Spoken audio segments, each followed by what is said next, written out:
ಈ ಊರ್ ಬಿಟ್ಟು ಎಲ್ಲರೂ ದೂರ ಹೊರಟವಣ ಕಣ, ತಲೆ ಕೆಟ್ಟವನು. ನಡ್ರಿ ಹೋಣ, ವಾಪಸ್ ಬರೋದು ಮರ್ತೋಗ್ಬಿಡ್ಬೇಕು ಅಂತ ಜಾಗಕ್ಕೆ ಹೋಣ. ನಡ್ರಿ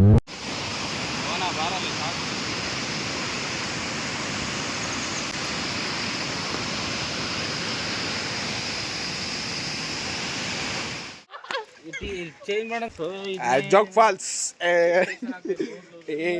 ಬ್ರಿಟಿಷ್ ಬಂಗ್ಲೆ ಜೋಗ್ ಫಾಲ್ಸ್. ಮತ್ತು ಇಲ್ಲಿ ಮೇಲ್ಗಡೆ ರಾಜಾ ರಾಣಿ ರೂರಲ್ ರಾಕೆಟ್ ಅಂತ ಹೇಳ್ತಾರಲ್ಲ, ಅಲ್ಲಿ ಬೀಳುತ್ತಿದೆ.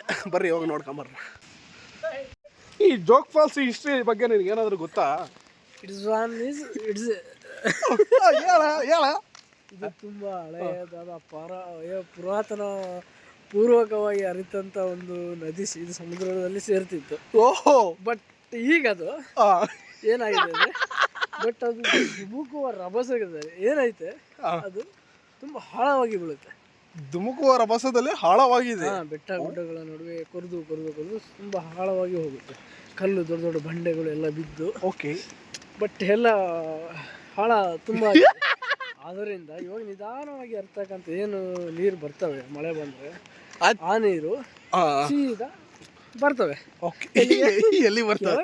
ಅಲ್ಲಿ ಕೆಳಗಡೆ ಅದೇ ಒಂದು Jog falls. It's one upper to down. It's water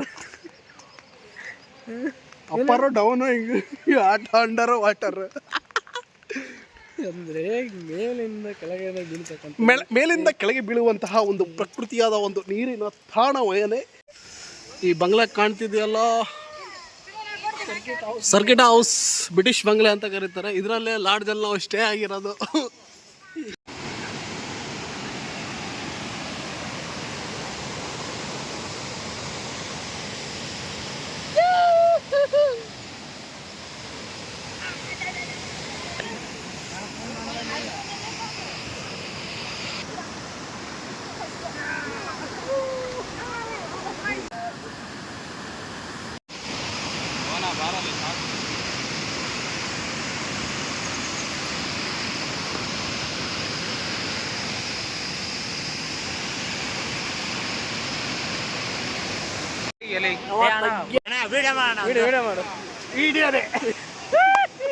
ಇದು ಜೋಗ್ ಫಾಲ್ಸ್ ಅಂತ ಕರೀತಾರೆ.